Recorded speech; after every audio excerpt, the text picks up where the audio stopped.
And I think we're live. Welcome. I'm Tarot Oracle, and this is William Rader. Hey, happy to be here. Thanks for having me. No problem. We're interviewing you about the Artisan Tarot, which is currently on Kickstarter. I have a link in the description. I think there's a link already in there. I think I have the deluxe version of the links in there already. So awesome. Should be good. But this is a magnificent deck of cards for sure. So as I'm sort of going through here, I mean, okay, so on Kickstarter, you don't see any of these. I mean, you'll see a TDM like once every very, very rarely kind of thing. And there's a good reason for that. These are hard to do. Like, can you tell us your process from like when you thought about doing this, why this one? What was your inspiration? Why not a regular Rider-Waite deck? And what did you hope to get out of this? Yeah, so when I first started looking at creating my own deck, I'm a magician, like you, and we'll talk about that here in a few minutes. But I was performing in a lot of shows, and I actually read tarot within my shows. And so I was looking at the various decks of what I wanted to use. And while there's beautiful additions out there, I wanted to create something of my own that I was 100% happy with. And so because of that, I looked for a partner to create this deck with. And I found a wonderful lady named Krisztin Kondor, and she's been my partner throughout all of this creation process and, redrawing the images all by hand and refining a lot of these details. And what was going to be just the majors. So we've got the majors right here. This is from our majors deck with our own original backs. It was just going to be a majors edition because that's what I typically use in my shows. But we had such rave reviews of just the majors. People wanted the full deck. So just the majors alone took us about a year to create. And we spent another year and a half creating the entire deck. And so this was really kind of a passion project for us to create a full restoration of the 1760 Nicolas Conver Tarot. And now when, the pandemic ends, hopefully we can start up shows again, and I'll be reading the tarot in my shows with my own deck, which I think will be a pretty cool thing. So that's really kind of the story behind why we created it. And what we tried to do is really, whenever we were restoring these, is to try to make them consistent. And I'll show you some comparisons here in a little bit of what I mean by that. Yeah, and that seems more challenging. So when I was creating my deck, for example, the Waterfall Tarot, I mean, I basically had just Rider-Waite. I just put in, make a card, and I make a card like one a day. So I went from idea to implementation in 90 days. But this one takes so much research to get it right. This one takes so much extra work to get it right. What was that like going through that? Was that something that became challenging, or was that something that's fun? Like, I'd love to dive deep into the history to get this right. How was that go? Yeah. And so I think the question is, how much do you refine and update and restore? And then how much do you leave as original? And that was really what was challenging for us, because if you look at some of the original decks, there's lines that don't quite make sense. For example, in the Chariot, the hind legs of the horses aren't there.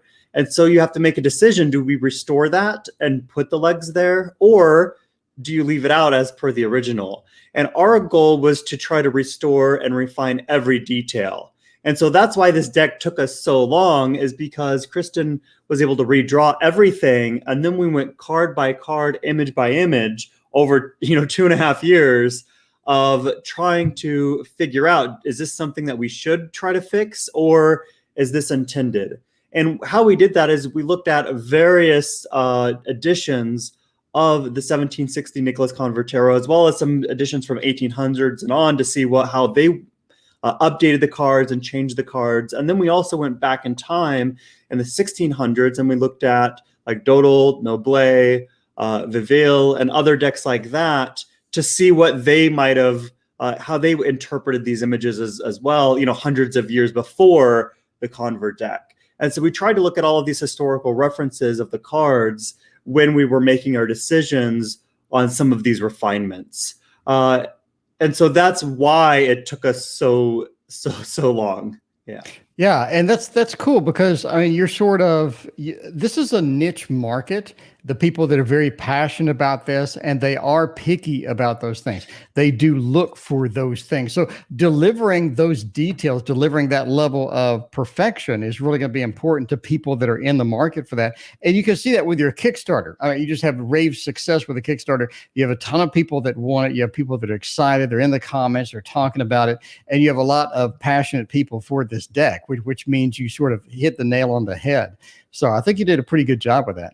And, you know, that's one of the things we were kind of worried about. If we were worried about anything, it was about how people would receive our deck, because I think a lot of people like the facsimile editions, where it's basically an exact copy of the original. And a lot of people like that. And so we kind of, you know, went out there just a little bit by saying, hey, we're going to try to update and refine a lot of these details and kind of make some creative decisions along the way, kind of like Jodorowsky did. And because of that, we were kind of worried, like, what would people think of this? And, you know, luckily, people really, I think, liked what we've done with these cards, especially if you're new to reading TDM style decks. I think, you know, we really had those people in mind as well, because those images are so clean and so crisp. You don't have to think what's going on here, what's this, because we have made those refinements in this deck. Yeah, and are you doing documentation like the people that you're naming just really went overboard with the documentation as far as why they did this, why they did that? Is your documentation sort of including a lot of that, or what kind of documentation just comes with this? Yeah, exactly. So actually, if you want, I can start up a little slideshow and show you some of those creative choices that other people made and why we decided to kind of go our route with some of these cards. Sure, that sounds good. Okay, let me just start my camera share here, my screen share, just a moment. Share screen, window, here we go. So hopefully everybody can see this right now. And we're going to full screen this. And I'm going to go back to the beginning. We're going to go through all of these. Okay, here we go. So here is an example of Le Monde, or the world, from the 1760 Nicolas Conver Tarot. And we have on the left side, this is an image from the BNF gallery there in France. And so this is one of the original cards that is from 1760. So here we have an original on the left. Here we have our card to the right of that. Then to the right of that, we've got the CBD deck. And then to the right of that, we have the Jodorowsky deck. And you can see, kind of just by looking at these, some of the differences that we've made as far as these creative artistic decisions. And so I'm just going to point out a few things here. For one, you can see, for example, in Restoring, we'll just start here at the top left. You can see right here, her whole body is red. But if you look, it looks what there is to be a little hand right there. Can you see that? Yep. And so what we've done is we've gone in and we've added this hand here. And you can see in the CBD version, they haven't added a hand. And in the Jodorowsky's version, they do have a hand. Mm-hmm. And so when looking at these, we thought, okay, why is there a hand here? Why is there not here? What is our choice? And to us, that looks like a hand because that's coming off the angel's robe. So this is why we would add this by just looking at the original. Now, another choice is you can see how this robe, or this, I guess, this handkerchief goes around her body. Mm-hmm. And you can see in the original, it goes from green to red. It's just like a stark difference, right? And that's the same in the CBD, and it's the same in Jodorowsky. But what Krisztin decided to do, which I think is a really good choice, is she's kind of slowly faded this from green to this red. So it's almost like a pattern now that's changing. And I think this, you know, when you're looking at this card to read this card, you know, as you pass through and you make your own transitions, this isn't, you know, a quick process. This happens over time. And I think that just by making this slight change, it still talks about, you know, this transition from this green to the red, but this is a little bit slower of a transition than that stark transition that's shown in these images. And so that's, once again, this creative decision that we made, because this is how I would read with this card. And because of that, that's why we implemented this change. Does that make sense? Yep, and this is important in TDM because there's so little to go off of in here that in TDM everything is important. Like every little thing is like the horse or whatever it is at the bottom left. The fact that he's The bull, looking yeah. the bull, sorry, the fact that he's looking straight onto us in the Jodorowsky versus yours, he's looking off to the left, etc. Those things are important because there's so little to go off of within the TDM. If you have like a Light Seers Tarot or something like that, there's just deluxe symbolism all over it. But in TDM, every little thing matters, including the colors of the outfits, the colors of some, the greenery around it, and any symbols in there. So what you're saying is important because as you're changing this, you have to put some thought into it. Yeah, exactly. And I didn't mention this when you asked, but the reason why I like the TDM so much is because the Rider-Waite-Smith deck, that they added, because they were occultists, they added a lot of that symbology within it, like the pentagram and the two towers of Solomon's temple, and they added in all of these extra elements. And this deck is kind of a stripped version of that, that's more original to the original tarot. And so that's why I'm a big fan of this deck, is because these images are very, very simple. And in my opinion, almost easier to read because of that simplicity of the imagery. Yep. And this is on Kickstarter now. How many days do you have left? I think it's about to hit 18 days. I think we had 19, and at 12 o'clock it moves over. So I think we've got 18 days left. Yeah, for these cards. And do you have that deluxe box to show us, or do you have a prototype of that? I actually don't have, because these are all handmade. We've created 2 of these, and our artist Eric has one, and then Krisztin has one, and I don't even have one. So yeah, they're all handmade, and we're always refining them. And so that's what Eric is actually doing right now. He's in his workshop, and he's trying different lacquers, trying different varnishes, just to see what's gonna look the best. So yeah, I sadly don't even have one myself. Yeah. Yeah, and that's cool that you're putting that much thought and effort into the box as you did the tarot. I think that's kind of cool. Yeah. 18 days to go, 195 backers, 20 grand total rounded up so far. That's fantastic results for that. Congratulations. Yeah, and we'll talk about that in a minute too, because I've got some exciting things about those stretch goals. So I'll just go through this really quickly again. Another change here is, for example, in her hand, we've added what looks to be like a little vase or a little bottle. And you can see CBD just left it the same, and Jodorowsky added this kind of vase. And if you look at her hand, it looks like there's maybe the top of something there within her fingers that she's holding on to. And so that's why we've created this. We've tried to get this as similar as we can to what we think that might be. And then you have what looks to be strawberries down here at the bottom. And you can see they've both kept these in. But if you go back in time to Dodal, to Noblet, this coloring isn't here. And a lot of times, during this time period, to show a lot of colors meant, signified a lot of wealth, right? Because they didn't have a lot of colors to work with. And so sometimes they would just add in colors in various spots, which we'll show you. So we've just taken this out. So it's the back of the animals here. And once again, that was just a creative decision on our part, looking back at the history of the tarot. Yeah, go ahead. No, I was about to say Jodorowsky changed so dramatically. Like when you look at that side by side, when you have the Jodorowsky in there, it looks okay. But as you're like comparing that, as I'm seeing that, I mean, they really, really went. Yeah, and he's added, like, for example, this purple here. This doesn't show up here, but he's got the purple here. And who knows? Maybe at the time period they were able to see, because he was working with Camoin, whenever they were looking, maybe at the paint that was ordered during the 1700s or what was used, maybe they did order a lot of purple. And so that's why they, who knows? I'm just, just wondering, but they did add in some colors as you can see this purple. And so what we've done is we've tried to keep the colors true. But for example, here, if you look behind the wheel, this leg is missing. And what we've done is we've added this wheel back in, this stick back in to prop up the wheel. And you can see CBD and the Jodorowsky haven't added that in. And for me, this is a lot of detail work because they were working with wood blocks at the time. And honestly, that's a lot of detail to put in a very small space. So they probably said, good enough. We don't need to carve this in. That's too fine of a detail.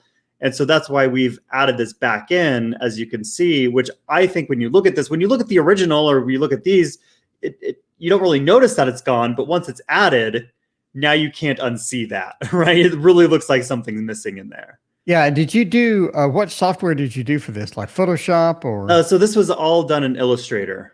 Yeah. Oh, okay. The vector. Yeah. Very nice. So yeah, these are all vector, which is great on so many levels. We can pull out elements and blow them up and make them smaller. And so that's why we've got, like on our website, we've got lapel pins and all this cool stuff, because this is all vector. Yeah. And you can also see here, we've moved the tails, we've changed the color. And so we've moved this tail over to the right a little bit. We've put this tail, instead of coming out of his back, as you can see here, we moved that where our tail should probably come out of. And so just small changes like this. And also what's interesting with this, if you put all of these clothes together that these little guys are wearing, you have a complete outfit. You've got the skirt, the armor at the top, the robe, the crown, the sword. So if you put these all together, you have a complete outfit, which I think is very interesting with this particular card. Yeah, the CBD seems to be missing a shirt on that. So the original as well. Yeah. And so, but it definitely looks like armor, right? Like an animal doesn't have this collar, going around, which we also put behind his ears instead of on top, right? So it's now behind this rabbit or whatever this creature's ears, and then we've put, we've recolored this area because it does look like an armor. If you see the lines, how they go down here. So that's once again just our choice and saying, hey, we think this is an armor piece. And why is this colored green? Well, that's his back or his tail, so let's make that. And if you look at his hand here, his hand's pretty messed up on his right hand, poor little guy. But we've gone ahead and fixed this. So now, who knows? They were chipping away on the wood block and something happened. Who knows what happened, but we've decided to fix that. So what is your biggest challenge when you were making this? Like deciding these things, that was the biggest challenge. And this is actually a great example of this, because if you can see, we pretty much stayed true to the colors, except we did change the color of the book. But if you look at the robe, we've completely changed the colors of the robe. So all the line work is very similar right across the board. But if you look at the robe, you've got blue, it goes into red, it goes into blue again, it goes into green. What's going on? And if you look at this, it's really hard for your eyes to follow. Why is this area blue? And then if you go up here, why is this green? When there's a lot of coloration that just doesn't make sense. And if you look at CBD, they left it the same. And if you look at the Jodorowsky, they also left it very similar. But what we've said this whole piece is her robe that's coming across her body and sitting on her lap. And this headpiece is coming down and her robe folds around it. And so this took us a long time, too long than I want to admit, probably hours, clicking around, figuring out, okay, what color is this? What color is this? Her sleeve is green here. Okay. Just trying to make sure all of the colors make sense, because in my opinion, if you look at the original, the CBD, the Jodorowsky, your eyes kind of don't know what to do. They don't know where to go. But if you look at our version, immediately you see that and you go, oh, that's her robe coming across her body, and that's her legs, and that's her, her gown flowing through. That's why that's blue at the bottom. Okay, this makes sense to me. And who made these decisions? Was this did you just sit around and just vote, or does somebody have the final say? Or yeah, so we actually work. Krisztin and I made the majority of the decisions, and then we work with some other people that really know about the history of these cards, like Marilyn from Tarot Clarity. She's wonderful. So we bounce ideas off of her. What do you think of this? What do you think of this? But the majority of the decisions Krisztin and I make just researching, right? Going back into the past, going into the future with these decks to try to figure out what's going on. And then if we don't know something or we want a second opinion, then we'll reach out to historians that really know about these cards. Marilyn has over 300 decks in her collection. And so we can say, all facsimile editions and, just lots and lots of cards. And we can say, hey, what do you think of this? What is your take on this? And we can kind of put together, a lot of different ideas when we're, trying to restore these. But the majority of it is us clicking around, seeing what looks best for the eye. And then we say, okay, that looks best. We can go with this. Yeah, that's a pretty good idea. So how much time needs to be spent on each card in order for each card to be done right? Well, it really depends. Some of the cards are quick. Like we might spend maybe 30 minutes to an hour on it and it's just done. But this card took us the entire 2.5 years. And I'm not just saying that, like, it really did, because if you look here at the colors, he's got a red sleeve, he's got this blue sleeve coming down, but his robe is red, but it's blue, and then there's gold. And so we spent a lot of time, 2.5 years, figuring out the right colors for this. And what we decided to do is, he's a hermit, probably doesn't have a lot of money, can't afford fancy things. So that's why we actually removed some of the colors, is to make him a lot more of a simple character. And now hopefully with this, you've got his green robe with his green sleeves. All of this makes sense, right? Mm-hmm. You've got his robe coming across his body. All of this is blue, and you've got a little bit of gold around the edges. And this area here is now the inside of his robe, as is this. And so just by, following these lines and figuring this out, we were afraid this card is a little bit too, there's not a lot of brightness in this color now. But at the same time, maybe that's okay for a hermit. And so we went back and forth trying to figure that out. And you can also see actually a major update on this card. Do you see how his robe comes down here? Mm-hmm. And it doesn't connect to anything. And you can see the same as here and the same as here. What we've done is we've gone ahead and we've reconnected this in the front. And so you can see that the original line should be here, but we've just added this in, which now connects it where this one connects. And now this looks like a robe. So this is, once again, this creative decision of, let's just change one line, and now it flows better for your eyes, we think. So did you and Krisztin originally have this idea, or did you know Krisztin beforehand, or did you just seek out Krisztin to do the art? I seeked her out. Yeah, she's got a master's degree in product design, and so she really knows what she's doing, and so she's always a pleasure to work with because she brings that artistic side to it, and I bring kind of the historical side to it. But now she's bringing the historical side to it too, because she's the one doing the majority of the work here, doing all of the line work, coloring everything, doing all of this by hand. And she, when we look at the Dodal or Noble, or we look in, at other editions of this deck, she's right along with me, trying to, figure this stuff out. And it's kind of like we're detectives, right? We're trying to go back in time. And for example, I think it's I'm going to butcher this name, Besonso deck. Besonso deck. Like the Hermit's all brown in that deck, if I remember correctly. And so we thought, okay, well, if in that deck it's all brown, well, we can change some colors here to make it green and blue.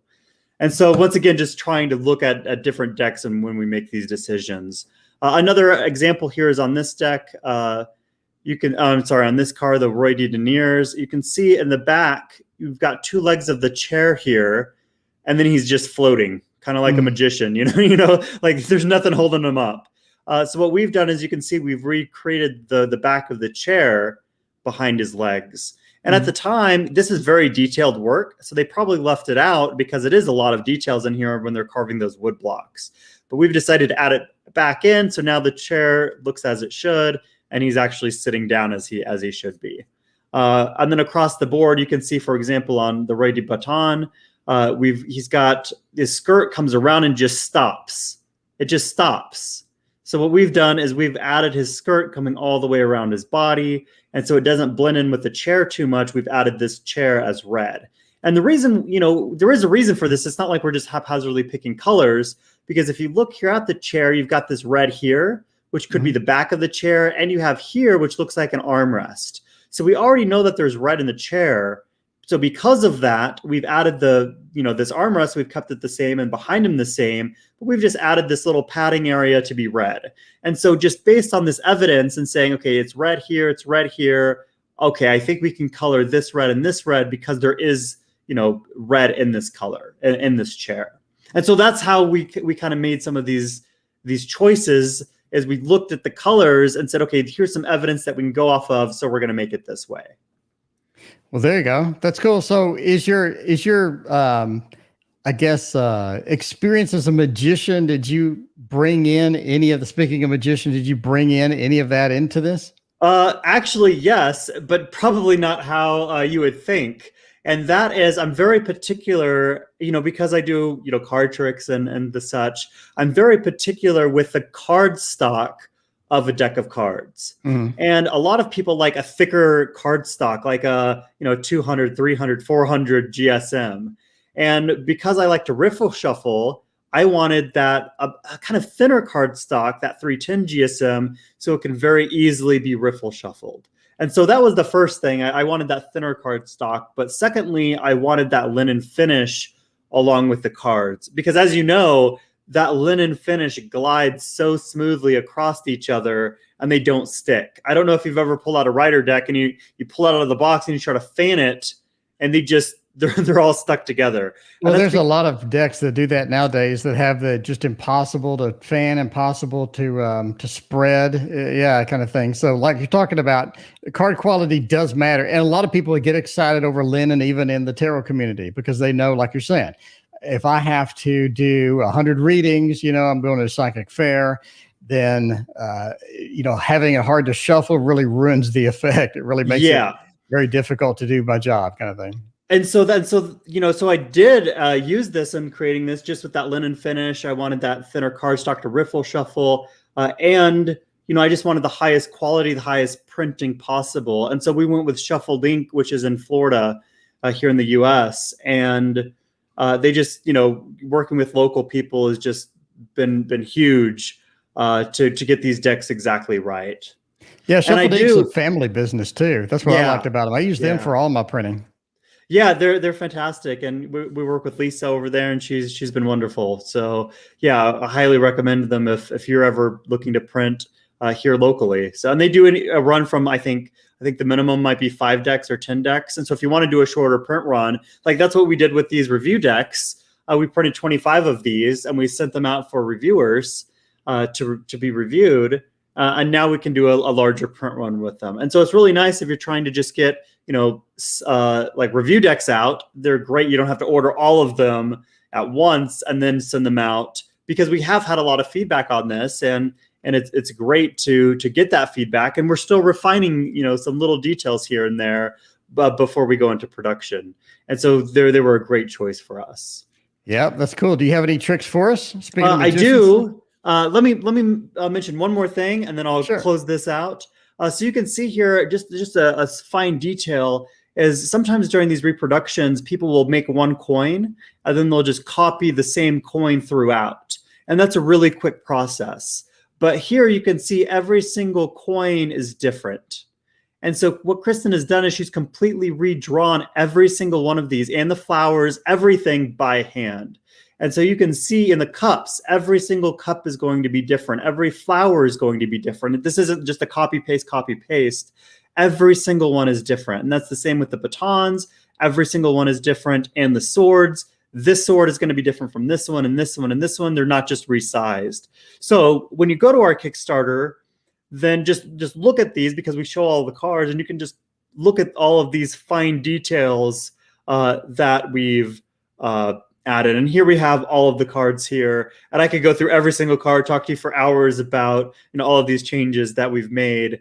We do host some Zoom workshops, some Zoom socials. So if you're interested in this, go to our website, just artisantarot.com, and you can see when we're running these, and that's where we go into a lot of the details within these cards. Yeah, and if you're watching, the links to all this is in the description. We have the Artisan Tarot link, we have the Kickstarter link, and your Zoom launch party, which is now over, right? Yes. Okay, but we are going to be doing things here soon. And then let me just show you really quickly. So we first created the majors only deck, and that's what this looks like. So this is just of the majors, and you can actually see, because this was the first edition, I'm just going to show you some stuff here. This, for example, it doesn't have that vase that we put in, and the handkerchief is just goes from green to red. So you can see in this edition, we've kind of kept it closer to the original. And we also made this deck in English. Now, the deck on Kickstarter is all in French. We wanted to keep it as original as we could. But if you still want this deck, which is a little bit closer to the original, you can see how we've kept this close all kind of the same. It's in English.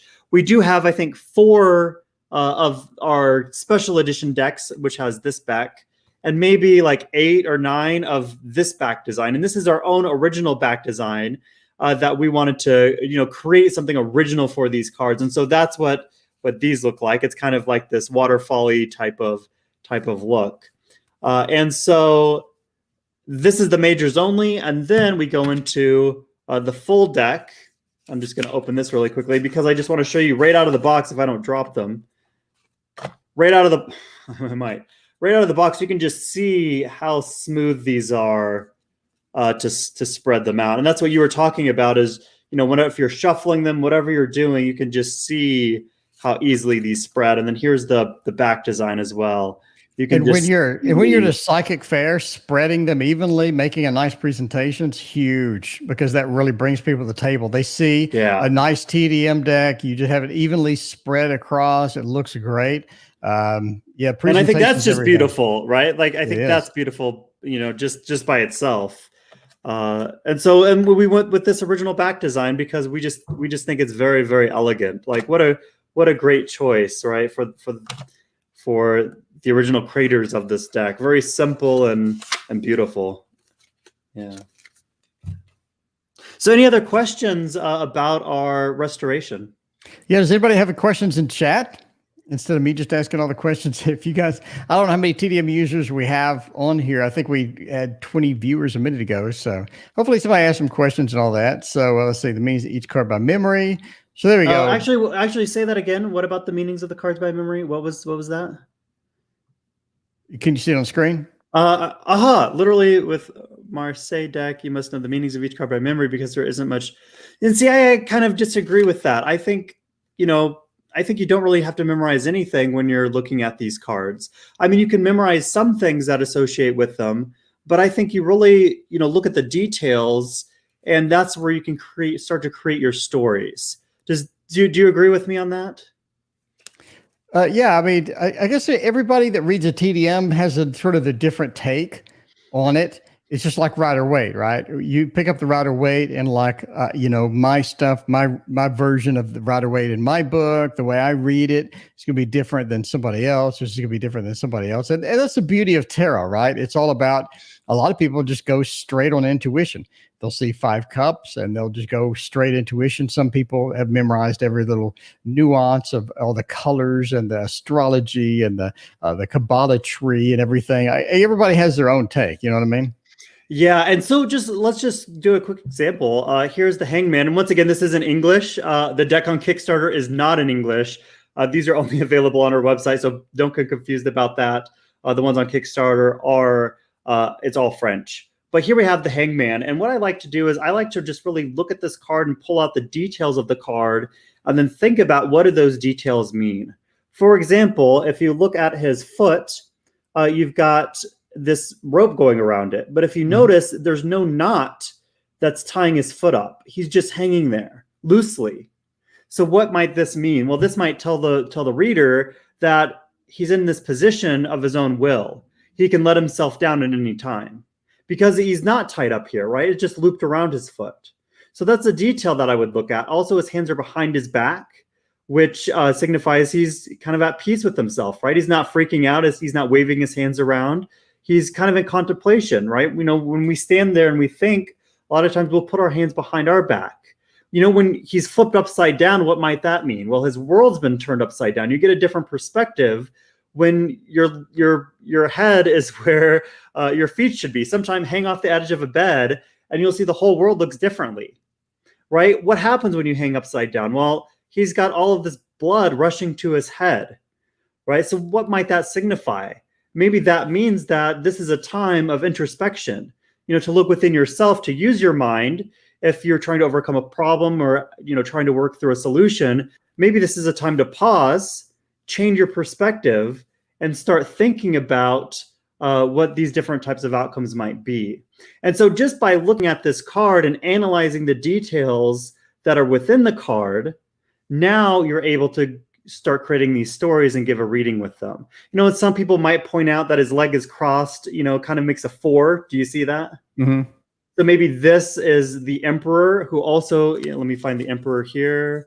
Just a moment, let me go through these. and find the Emperor. And once again, this is just by knowing the cards and analyzing the details. So if you look here, you've got the Emperor with his legs crossed, and now you have the Hangman with his legs crossed. And so that's what's great about these cards is you've got a lot of details like this that are found in one card to another. So if you were to have these cards side by side, you could very easily say that this might be a younger version of the Emperor who's turned upside down, because you can see these similarities within these cards. Right. Natasha brings up a good point too. She's talking about numerology with the minors. Yes. Numerology, and then looking at water for the cups, emotions, and air, learning, communication, etc. And then the earthly, pentacles and whatnot. So a lot of people use numerology with the minors as well. Yes, and I know Marilyn from Tarot Clarity has a great series on numerology within the minors, and I think she's actually in our chat room too. So everybody say hi to Marilyn. But she's got a great series on this. So if you're interested on how to, use numerology within the minors to be able to read those, I think that would be a great resource. But even like in our majors deck, I think once again, you can just look at the images, and just by looking at the images, you can start to create those stories. So once again, here we have the Two of Coins. And you can see just by looking at it, this actually says, this is the Conver right here, 1760. And just by looking at this card, what comes to mind? Well, you could very easily say that there's two parties involved, and there's something that's tying them together, right? There's something here that's bonding them together. And from this bond, what do we have? We've got two flowers about to bloom. So we have growth coming out of these two coins that are now bonded together. So what might that mean? Just by looking at this card, right? So you can start to create these stories just from the simplicity of these very simple images. So maybe, depending on what kind of reading you're giving, maybe this is a sort of relationship that's going to begin to blossom, and it's going to start to take shape as long as you stay close to that person, you stay bonded with them, right? Time bonds them, right? Over time, as you grow, you get closer and closer and closer. And we also have these coins, right, which is a wealth, prosperity that might be found within this relationship. And so just by looking at this simple image, you can see how I'm beginning to create a story from just looking at these details. Yep. So, I mean, the more you study this, the more you read with it, the more fascinating it is. It is a different type of approach. I mean, but from the Rider-Waite, but it's definitely worthwhile to get. And let me grab something really quickly. I'm gonna come off headphones. I'm gonna slide over here because I've got a book that I highly, highly recommend. Let me pull it here. You can see my shorts. It's kind of a warm day today. So this is a book that I would highly recommend. It's The Castle of Crossed Destinies. Have you read this? I have not read that. Where's that from? This is Italo Calvino. He lived from 1923 to 1985. And what this book is, it's a great story of a man who's been hiking through the forest, and he comes upon a castle, and he goes inside the castle, and they're all feasting. They're having a dinner, and he's just in time. He sits down at the table, and he realizes nobody's talking. And he thinks, well, this is odd. Why isn't anybody saying anything? So he takes his glass and he raises it to toast, and words can't come out of his mouth. He can't talk. And he thinks, well, this is weird. So they're eating their dinner in silence.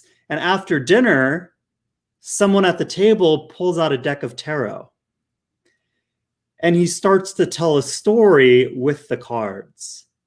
And so what this book does, it's basically stories that those people told around the table with the tarot. And so let me just flip to where our deck is, because he uses several different decks. But you can see right here is an example of this, where it tells a story based off of the images. And so these are just basically a book of short stories. They're just a few pages each. And within the short story, you can see here we have, the knight, the hermit, the magician. And within this is he gives you a story that match up with the cards. That's pretty cool. this is such a great book because I think it really shows you how to begin telling stories with these cards. So for example, I think the 5 of batons becomes a gate that a person can't pass through because it does look like a gate. And you go, oh, that's interesting. It does look like a gate. Or it could be a bridge, right? The 5 of batons could become a bridge where you can cross something. Mm-hmm. And so just based on reading this book, you really do get an idea of how to start turning these images into stories. And that's why I think this book is just really, really fantastic, because it's a great way to develop meaningful stories. And I think someone just said something similar to that in the chat room. Yeah, so this is a great way to start to develop meaningful stories with the cards. And sometimes the minors just become transitions from one card to another. Maybe it's a roadblock, maybe it's a path, maybe it's an increase, right? If you go from 2 coins to 3 coins to 4 coins, now that might be an increase in something. And so by looking and reading this and really studying this book, you get a great idea of how to begin to create these stories for yourself within the Tarot de Marseille. And like I said, he uses lots of different versions. So here's another version of the Tarot de Marseille. You can see how the magician looks very different than the card in our deck. And if you go through the back, he uses the Nicolas Conver a lot. Maybe it's 2. Oh, here's another version that he's using, and you can see once again the cards are very different than what we're using. And so it's just a great way to kind of like a approach to better understand the cards. Yeah, so that's only $7. Only $7 on Amazon. Yeah, $7. And like I said, the stories are great. You know, each story has a moral to it. And so you can see, once again, I think when we're giving readings, you want to give people that takeaway. What's the takeaway of this story that I've created for them? How can I maybe change their perspective on their own life or give them agency? And this is a great way to begin to look and understand how to do that, because each short story has a bit of a moral and changes your perspective on life. And so, you know, this is, I mean, you can look at the reviews on Amazon. Everybody's a huge fan of this book, and that's why, I think. So highly recommend that book. Yeah, and that's how I started 11 years ago on YouTube, is created a video which now is approaching 1 million views on on basically making a story out of your tarot cards. So it's like a movie. So you have movie scenes, and you have a beginning, you have a climax, and you have an ending to the movie. So yeah, that resonates with a lot of people, apparently, because there's 1 million people looking at it. So. Yeah, and I think that's what life is, right? Is one big story. And I think creating these little stories out of the cards, I think, even for yourself to practice, lay down 3 cards, tell a story with them, pick them up, lay down 3 more cards, tell a story with them. And that will once again get you used to finding all of these little details. Maybe you've got the Emperor and then the Hermit. Maybe that means that the Emperor has lost his fortune, right? And now he's standing up trying to find his way. Right? Who knows? This is just a story I'm creating off the top of my head, but being able to do that, I think, will really make you a better reader over the long term. Yeah, and that's back to card interactions and how cards relate to each other. And exactly. That's the topic of my tarot guidance book and my other book and my other book. So yeah, so that resonates with a lot of people, apparently, because I get quite a few people on my live stream that want a reading. So yeah. And I think that's why, why I love these live streams is we've got this interaction. And people can ask questions, and you can very quickly give them those answers, or give them little short readings on how you would read the spreads. So, and that's why it's cool that you're doing Zoom calls. If I have a question, because I rant and rave about how much that I like this lady here tarot deck, the Fairies of the Forest with Jessica Feinberg, because she actually creates the art on a Twitch stream. So if you have a question for her, if you're wondering about symbolism or anything like that, you just hop onto Twitch while she's streaming and just ask a question, and you can get more meaning. You can get explanations. You can understand it better. And like you're talking about, connection with your customers, a connection with people where you can explain how things are done. You can explain why you did what you did is very important. And that's cool that you're doing a Zoom call and you're basically doing the same thing. Yeah. And it's, this is our way to just hang out with people. And actually, we have a Discord chat room We've got, I don't remember how many people we've got in there right now, at least 150 people in there right now. And this is just a place where you can come in and you can hang out with us. And I think Krisztin, who's here with us as well in the chat room, she's going to post a link to that. So feel free to come into our chat room, hang out with us. If you've got questions, hey, why did you do this? Or why did you do this? We're happy to answer those. And so we try to be, as open and honest as we can with, some of the decisions that we've made. And also sometimes people will say, well, what does that mean? And we'll say, well, what does that mean to you? Right? Because I think a lot of times people just want the answers given to them, when sometimes it's better when you look at the cards for yourself and you try to figure that out. And I think that's why this was, in restoring these cards, why that was such a huge learning experience for us, because we had to make those decisions in our restoration, right? We had to make those choices when we were restoring them. And so sometimes what we see in the card is going to be different than what someone else sees in the card. Yeah, and that's cool. The interactivity is there, and basically you can get explanations. Because like you're talking about in the Hermit with the red, right? As an artist with the red outfits on the Hermit with the red pieces, it almost looked like that those were reflections or things being lit up by the lamp that he was holding, right? Because you have the areas sort of, so as an artist, I'm thinking that's kind of where I would put the light, is where it was red in the original one. So yeah, there's a lot of embedded things in there. So here we have what the original would look like, right? Maybe it could be the red coming off the lamp. Yeah, I think that's a great way to, and that's why we've got these different versions too. If you prefer this, you can get the majors, and now you have this version. But if you want the full deck, then we've changed it once again. Yeah, so once again, I think that's a different way to look at this. Yeah, it's cool that you have a couple of different versions. So if I'm a purist and I want to stick with that, then I can do that. Or if I want to go with your interpretation, I want to go with the, sort of the newfound stuff, I can do that as well. So that's cool that you have different versions. Yeah. So cool. Did you have a trick for us? Yeah, I've got some magic for you. What does this person say? If you have been mounted by a divination spender, you will read the card via that spirit, not so much by the written definitions. Clients that know the written definitions don't like that. So I think that's actually a really good point that this person makes. And that's because I think a lot of times if you memorize meanings for the cards, where this means this and this means this and this means this, it kind of makes you a little bit stiff, that you can't look at this and you can't be flexible with what you see. Because if you always think a card means this specific thing, well, that might not fit in every situation. It might not even fit with the spread that you have in front of you. And so once again, looking at these cards and being able to have that flexibility to create the stories, where one time this card might mean this, but in another situation, in a different spread, this might be something else because of the cards that it's beside.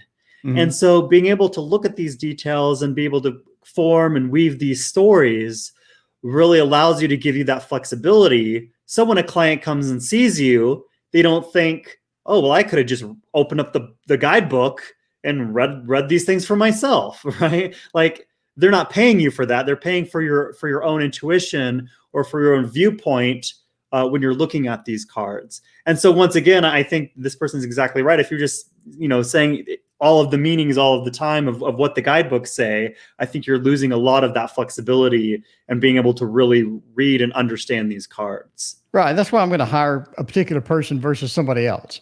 Exactly. Is they have an intuitive nature to when they read the cards. They have a different way of looking at the cards that I'm used to. And it's something that's fresh. It's something that I want to pay for, something that I want to get a reading for, especially if it comes out to be accurate. I'm probably going to go back to that person rather than, because like you're talking about, if you just want to rote memorization, the card meanings, I can do that on my phone, Right. You can, there's an app, there's a CBD app, and then it'll do the readings and do all of that for you. And I think, this has said a lot, that the cards are just a reflection of yourself. And what that means is when we look at a card, we put our own experiences into that. And that's how we can create these stories, is based off of our own life experiences. And I know, Tio, you've got a different life experience than I do. And so when we sit down and we look at the cards, we bring our own selves and our own perspective into those. Mm. And so that's why I think people enjoy going to different readers, especially at psychic fairs, because one reader has a different perspective than another reader than another reader. And that's because they're bringing all of those life experiences in when they're reading those cards. And I think, putting your own, try to be as unbiased as you can, but we still bring those experiences into those readings, I think. Yeah, and people just like different things from different readers. So Yeah. like my reading style is completely different than somebody else. Like I go to somebody else's stream and they're lighting a candle and they have incense and they have meditation before. And then you go to me and I'm making sex jokes and I'm like throwing down cards and I have, fart sound effects or whatever sound effect I have, and animations on the screen. I'm just like, I can't believe people actually want to watch this, but people keep coming. So Yeah. So let's do, since I'm a magician, let's do a trick, and then I think you might have one for everybody too, right? yeah. So what I'd like everybody to do is everybody pull out your cards. This can be a tarot deck. This can be a deck of cards. I've got a deck of cards sitting right here. Pull out some cards, and what I want you to do is remove 10 cards, only 10 cards for me once you go get that deck. So remove 10 cards. And when you're doing that, my favorite card, or one of my favorite cards in the tarot deck, is the Magician, the Bateleur. And why I love this card is if you look at him, he's got one arm above, one arm below, as he's saying, as above, so below. And what I think a magician can do is he can do what other people think is impossible and make that possible. Make that his reality. He says, abracadabra, I create as I speak. And what this means is when we have these things that we want to do in our mind that might seem impossible to everyone around us, for example, starting a tarot company in the middle of a pandemic, maybe a lot of people would say, that's impossible, you can't do that. But in my mind, I say, no, this is possible, and this is what I can do. And once that's my own reality, and I say, this is what I'm going to do, I have a tarot company, I'm going to create this deck of cards, and I start doing that, before you know it, that thing that's impossible is now possible, and we've got this full deck right in front of us. And I think that this is why, for me, the Magician is so powerful. And so we're going to do a little magic all together, an impossibility. So once you have those 10 cards, Tio, do you have 10 cards? Yep, I got 10 cards. Excellent. Now, is there anything right now that I could know about your cards? Well, you can see them, but I guess I'll hide them again. Yeah, turn them over. Yes. Turn them face down. And actually, let's do the split screen so everybody can follow along with us, so we can all make sure we're doing. And then mix those up in your hand really quickly. You've got 10 cards there? Yep. Okay, what I'd like you to do, is there anything I can know about your cards? No, and I actually know. Well, actually, I know you've got 10 cards. Well, yeah. So what I'd like you to do is square your cards up like this, so I can't really see. Okay. And what I'd like you to do, and everybody else watching too, I want you to remove some cards, and maybe do this under the table so I can't see. Remove, let's say, more than one or two, but keep more than, let's say, 4, because otherwise this isn't going to be very impressive. So take some cards, get rid of them. And now, is there any way that I would know anything about your cards? Nope. No, I don't even know how many you have right now, right? Correct. Okay, so what we're going to do is we're going to cast the spell and perform a ritual with this Magician. So to start out with, actually give the cards a mix.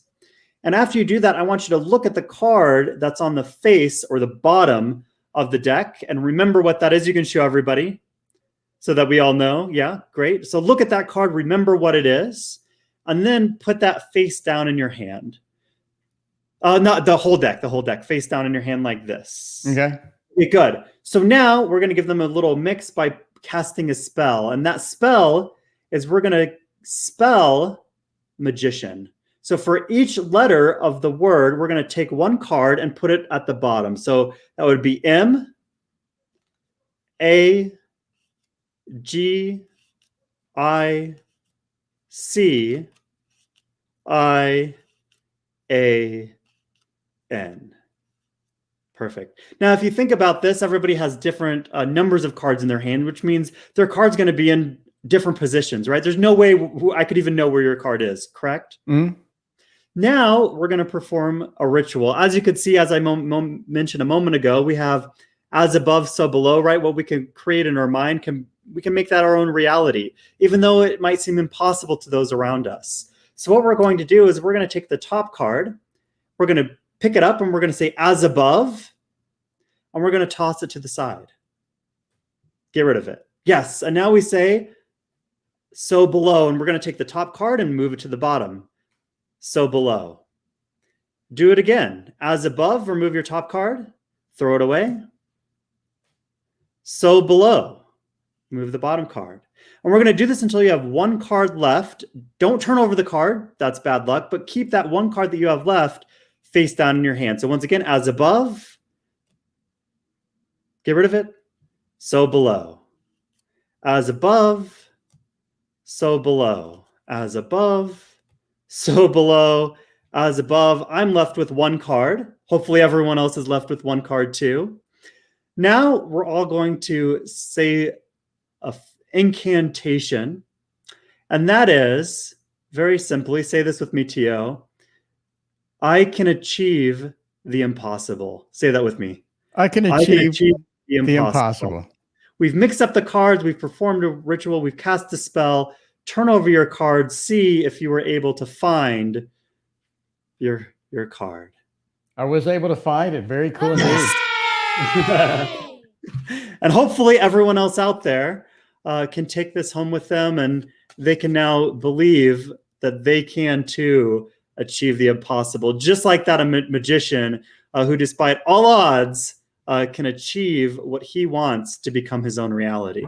He is the magician. He can do that indeed. Yeah. Or at least he can do a double lift. One of those two. Okay, what I got is my traditional money trick, which I do all the time, but everybody's kind of bored of this by now, but we'll do it anyway. Let's see it. Let's see it. All right. The good part about this trick is you can actually burn my hands because the money's real. You can't extremely burn my hands, but you can burn my hands, if you know what I mean. Yeah. So you go into your website. I need to pick up the Artisan Tarot. All right. I need to pick up the Artisan Tarot. I want the complete package. I'm going to need a couple of $100 for that. So let's do if I'm going to buy something, I'm going to go complete. All I have, though, is 1, 2, 3, 4. I don't have much money. I don't have enough to get the complete package. The good news is, if you're a magician, all you can do is snap your fingers, and now you have a little bit more money, a little bit more cash in there. So now I can pick up the Artisan Tarot with some extras, and that's all you need is an Artisan Tarot with a couple of extras, apparently, and then you know that's going to do us good. That's awesome. Anyway, I love that. Yeah, I imagine you use that one a lot if you're in your gigs, right? Yeah, I do this a lot for like walk around performances. I do it as an introduction to another routine that I do, and I think it's great. Who doesn't like making ones into 20s, right? Exactly. Yeah. Normally you would do hundreds, but I'm cheap. I actually had to break the hundreds and not do those anymore. But yeah, anyway, so the devil into the okay. Ooh, it's hard to do with a big card. Yeah. So really quickly, if you've got a moment, I might share my screen again and just show them the Kickstarter, because we've actually had a lot of people questioning how they can, do some of those add-ons, because I think this is a new feature. Mm-hmm. Yeah, let's do that. So if it's okay with you, I might just share my screen really quickly. I think I can share this, or I might have to log out. Just give me a moment. But just so that people can understand, since we're at the end here, how they can add some of these add-on items, because I think this is a new feature with Kickstarter. So I'm just going to see if I can share my screen. Actually, just a moment here. I'm going to have to sign out of Kickstarter. Just a moment. And then you can see exactly what I see. So just a moment here. Log out. Okay, great. And if Krisztin, if you could post the link to Kickstarter again, so this way other people can see it, that would be great. And then let me go back to StreamYard and then share. And I just posted it as well. Oh, awesome. Thank you. If you can't share, I can pull it up. Got I can it. see you. Can everybody see this? Yep. So if you don't have the link, you can just search. I'm just going to search Nicolas Conver. You can see we're right here. You click on this, and then here we've got, you know, how much money we've raised, 195 backers. We've got 18 days to go, and we've reached $19,000, which means we have already reached 2 stretch goals.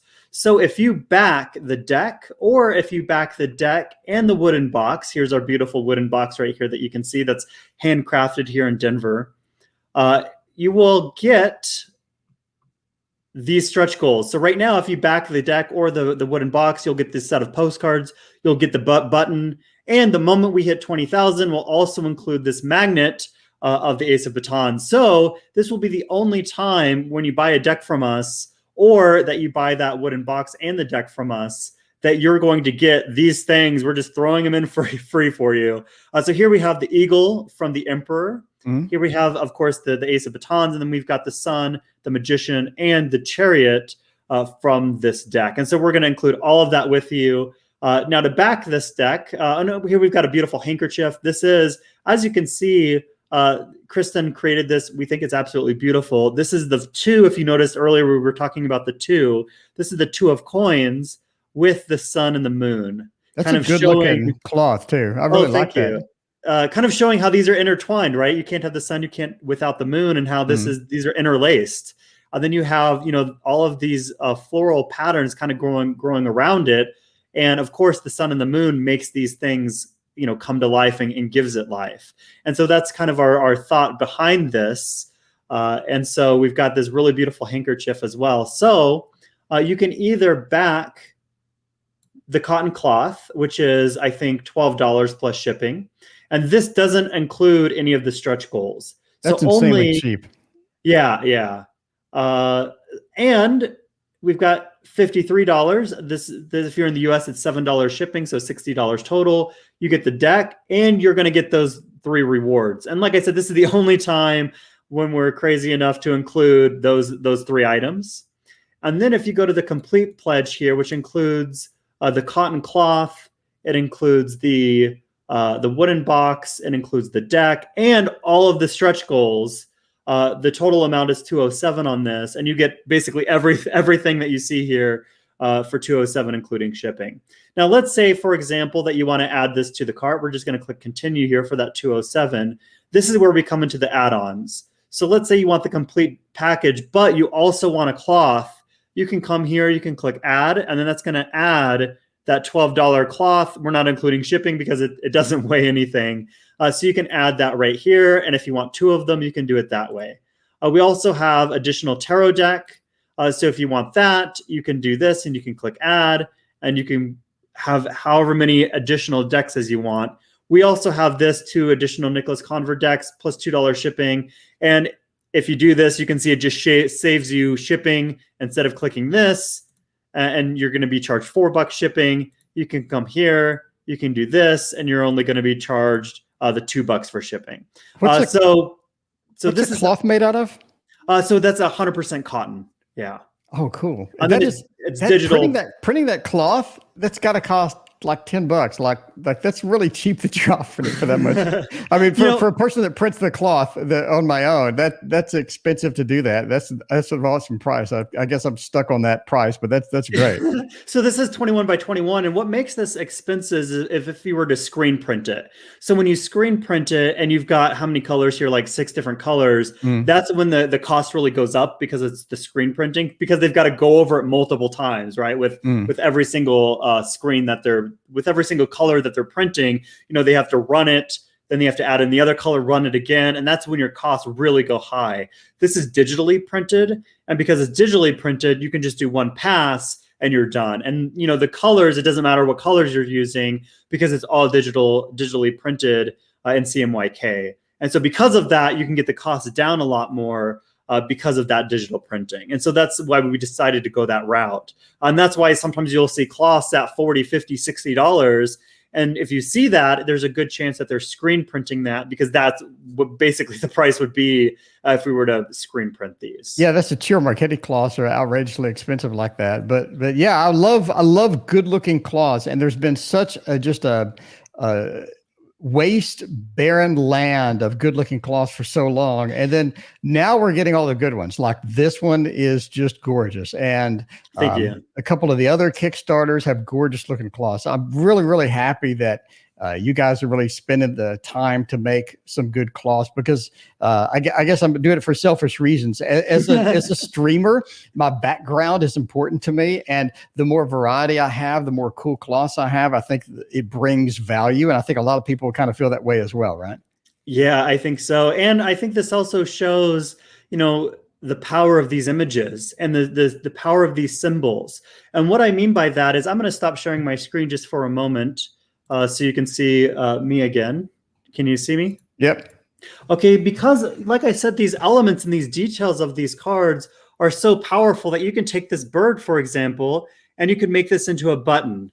You can take the element of the sun, for example, and you can turn this into a lapel pin. So I actually have, these are only available on our website, but we have, for example, here's our lapel pin, if we focus, of the sun. Ooh, holy shit, that's nice.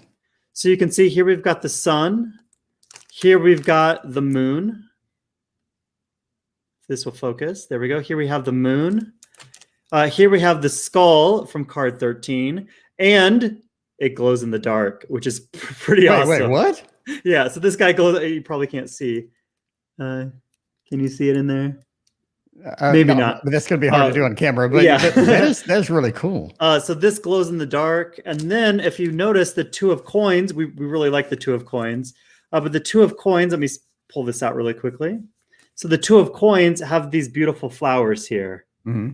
And so what Krisztin has done, she's turned this beautiful flower into our logo for this deck. And so here we have the flower from the two of coins. And so that's what I really like about this deck, is you've got all of these elements that stand alone by themselves.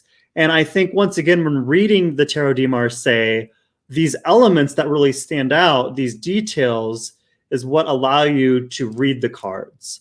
And so I think this is just apparent in how you can create.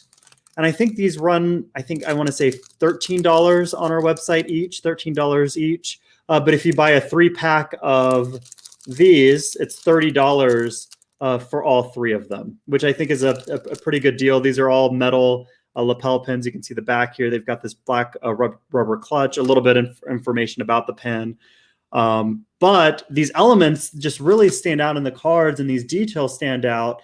And I think when you're reading Tarot de Marseille, that's really what you're looking at, is you're looking at all of these details, these elements that pass through, like the bird on the Emperor is also the bird on La Imperatrice, which is also the bird on the star. The bird's on there, but it's a little bit smaller. So you can see how these details are in, multiple cards. And so when you're reading these, those details really start to stand out to you, and you can make beautiful, beautiful things out of them.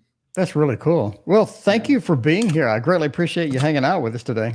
Yeah, thank you for having me, Tarot Oracle. This has been like a really awesome time. And hopefully we've answered a lot of people's questions, about our Kickstarter, about why we made the decisions that we made, and about the process that we went through to create this deck for everyone. Yep. And just need your Discord link. I have all the other links in the description right now, if anybody wants to scroll down there, and I will add that after the stream. Okay. Thank you so much. I greatly appreciate that. That would be great. Thank you so much for having me. All right. Thank you, everybody, in chat, for being here and hanging out with us. I hope you have a fantastic day, and come back in 4 hours and 10 minutes for the regular stream. Woohoo. Sounds like fun. All right. Bye.